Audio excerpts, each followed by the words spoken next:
Y entonces el esquema funcional de los conductos semicirculares sería este, donde estarían, entre comillas, unidos los dos conductos para poder ver cómo trabajan con los desplazamientos de los líquidos endolinfáticos. Recordemos que esto es laberinto membranoso, estamos hablando del laberinto membranoso, que en su interior tiene líquido endolinfático y que por fuera tiene líquido perilinfático, y más periféricamente está el laberinto óseo, que también en este caso se llaman conductos semicirculares.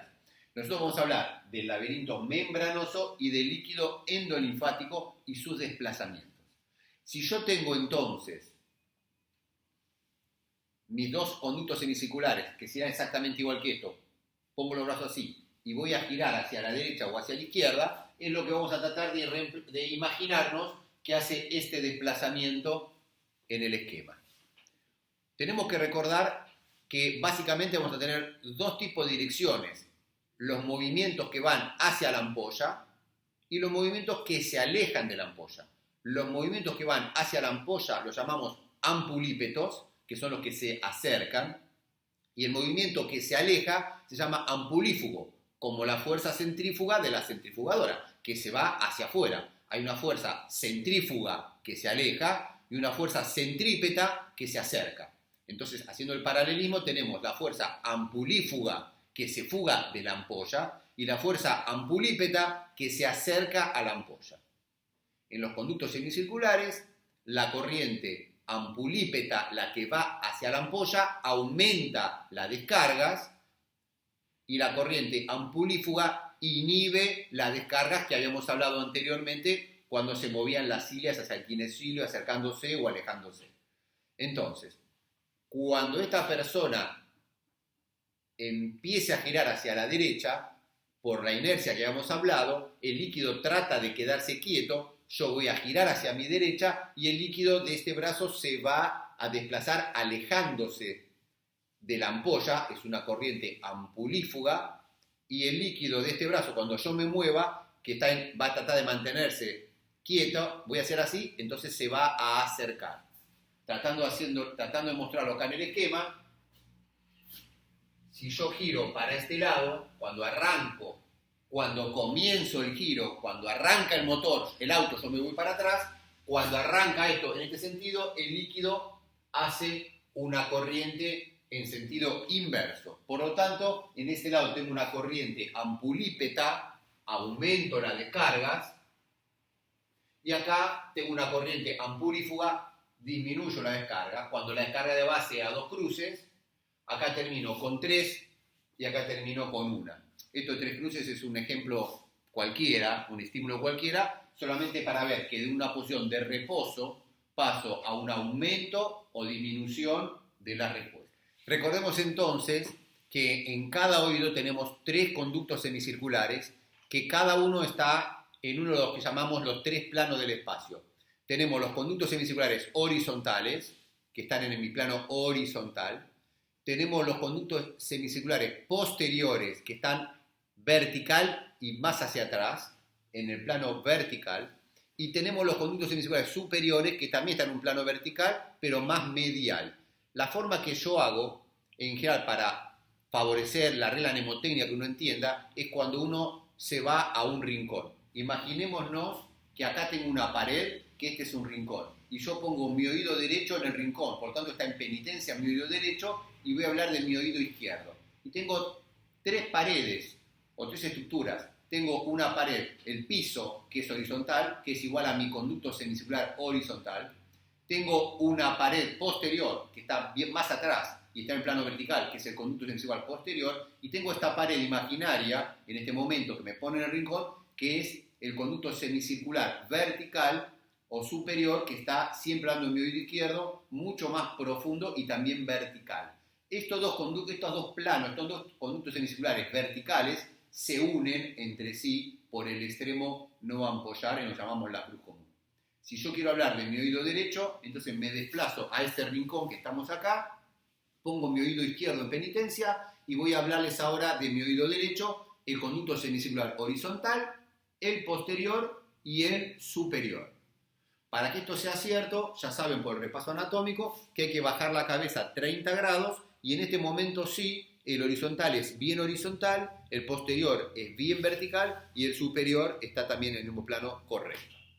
Muy bien, así como mi nariz apunta hacia adelante cuando estoy parado, cuando me acuesto, mi nariz va a quedar apuntando para arriba. Lo mismo pasa con mis conductos semicirculares horizontales, que si yo bajo la cabeza a 30 grados, los tengo bien horizontal. Si yo me acuesto manteniendo esta inclinación de 30 grados, o sea, estoy acostado con una almohadita de 30 grados, entonces mis horizontales que arrancaron bien horizontal van a quedar bien vertical. Esa es la posición que se le coloca al paciente para hacer pruebas calóricas que van a tratar de estimular antifisiológicamente un oído por separado. Eso lo van a ver bien con la clase de evaluaciones que van a hacer. Tenemos al paciente acostado con la almohadita de 30 grados, su conducto semicircular horizontal lo tenemos bien vertical. Y las pruebas calóricas se basan en lo siguiente, que si uno le cambia la temperatura al líquido endolinfático, el líquido endolinfático va a tener un desplazamiento. Todos sabemos que cuando prendemos la calefacción, las estufas, el aire caliente está más cálido arriba que abajo, porque el aire caliente tiende a subir. Ese fenómeno se llama fenómeno de convección, donde lo caliente tiende a ascender o lo frío tiende a descender. Por lo tanto, si mi temperatura corporal son, pongamos, 37 grados, las pruebas calóricas, muchas, hay otras que no, pero vamos a hablar en este momento como ejemplo de las que ponen 7 grados por arriba y 7 grados por debajo de la temperatura corporal. Con lo cual van a irrigar el conducto auditivo externo con agua a 30 grados centígrados y a 44 grados centígrados, considerando 30 como fría y 44 como caliente. Aunque parezca mentira, uno le instila agua, en este caso digamos caliente, solamente 7 grados por arriba de la temperatura corporal en el conducto auditivo externo, eso va a cambiar la temperatura del tímpano, eso va a cambiar la temperatura del aire que está en la caja timpánica, en el oído medio, eso va a conseguir que la pared más profunda de la caja timpánica, donde está el conducto semicircular óseo, el horizontal, vaya a cambiar la temperatura, eso va a cambiar la temperatura del líquido perilinfático, eso va a cambiar la temperatura del laberinto membranoso y en definitiva se va a calorizar el líquido endolinfático que está puesto acá. Le irrigaron el conducto auditivo externo y cambió la temperatura, cada vez menos, por supuesto, no 7 grados, pero se va perdiendo temperatura, pero en definitiva esto cambia de temperatura y al calentarse, por el fenómeno de convección que mencionamos antes, el líquido tiende a subir, generando en un solo oído, que fue el oído que calorizamos, una corriente ampulípeta, acercándose a la ampolla y aumentando la descarga.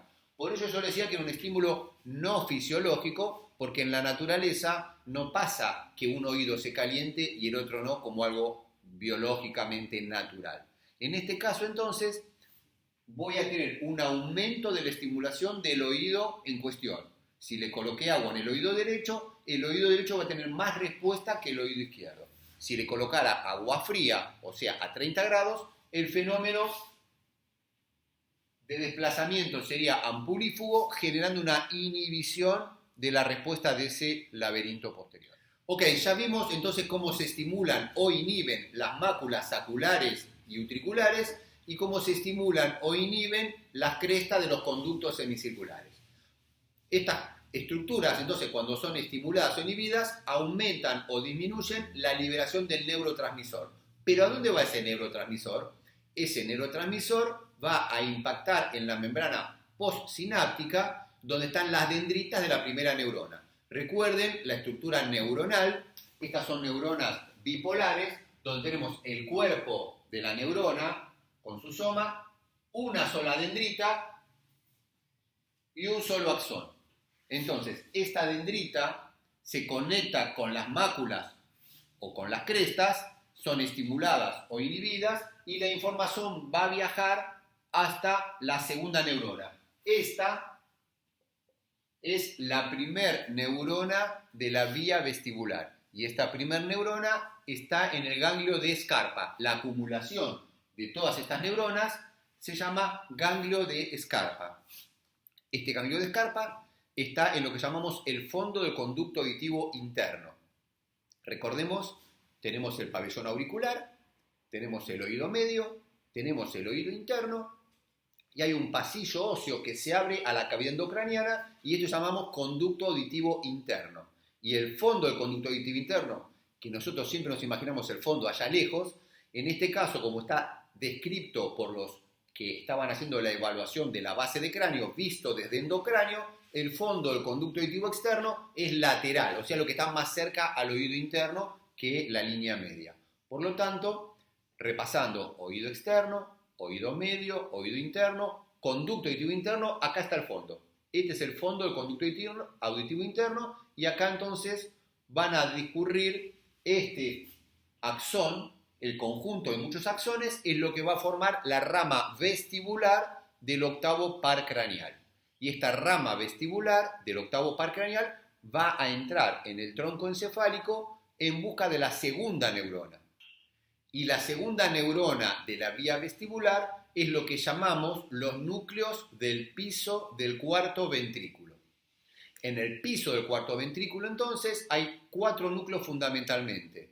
El núcleo superior, el núcleo inferior, el núcleo lateral y el núcleo medial. Eso de cada lado, o sea, tenemos 2 núcleos superiores, 2 núcleos inferiores, etcétera, etcétera. Estos núcleos, son los nombres fáciles, tienen su nombre propio, el de Deiters, el de Schwabe. Con que tengan el concepto de estos 4 núcleos, están bien. Estos núcleos son lo que consideramos hoy en día no solamente la segunda neurona, sino que esto sería lo que llamamos el centro integrador. Acá es donde, entre comillas, se cocina la información que viene desde las distintas estructuras del órgano periférico. Y si bien entonces la vía vestibular tiene solamente 2 neuronas, que ya la describimos, la del ganglio de Scarpa y la de los núcleos del piso del cuarto ventrículo, y acá termina la vía, lo más importante con respecto al sistema del equilibrio son las conexiones que tienen los núcleos vestibulares con el resto de nuestro organismo. Porque esto es lo que va a dar la funcionalidad de la vía vestibular. Y las conexiones son con la formación reticular, con el sistema límbico, con los nervios oculomotores, tercer par craneal, cuarto par craneal y sexto par craneal, también con el 10º par craneal, el neumogástrico o vago, y también está relacionado con las motoneuronas, que son los que van a ser los efectores. O sea, ¿para qué le sirve al individuo saber que el auto desaceleró, que todo se vaya, que las máculas se vayan hacia adelante y que todo los estimule y que esta información llegue al cerebro? Yo lo que tengo que hacer es adoptar una posición, tengo que cambiar mi posición, tengo que agarrarme fuerte o poner mi cuerpo duro para evitar que me vaya para adelante. Entonces, quienes van a ser los efectores, en el fondo son los músculos. Por lo tanto, necesitamos conexiones con las motoneuronas que van a efectivizar todo el reflejo. Pero no solamente eso. La pregunta es, ¿llega a corteza? Lamentablemente no tenemos la interacción, pero sí, llega a corteza. Ustedes saben que cuando la información llega a corteza significa que se puede hacer consciente. Nosotros, normalmente, ¿somos conscientes de nuestra respiración? ¿La respiración llega a corteza? ¿Está regulada por la corteza? Uno tiende a decir que no, porque yo respiro todo el día y no estoy pensando en respirar. Pero si yo quiero, cuando voy a tirarme a la pileta, obviamente tomo aire, hago apnea y me sumerjo. Entonces, si bien en lo habitual no lo manejamos conscientemente, podemos llegar a hacerlo. Lo mismo pasa con el sistema vestibular, donde nosotros no somos conscientes permanentemente de nuestro equilibrio, pero sí lo podemos hacer porque están las conexiones que así lo favorecen. Uno podría decir básicamente que todo el sistema nervioso central de alguna manera u otra o está conectado. Bien, todo esto tiene que ver, entonces, estas conexiones son las que vamos a tener que estudiar para entender cuáles son las reacciones cuando el sistema del equilibrio se altera o no funciona. Y para eso tenemos que abrir otro capítulo.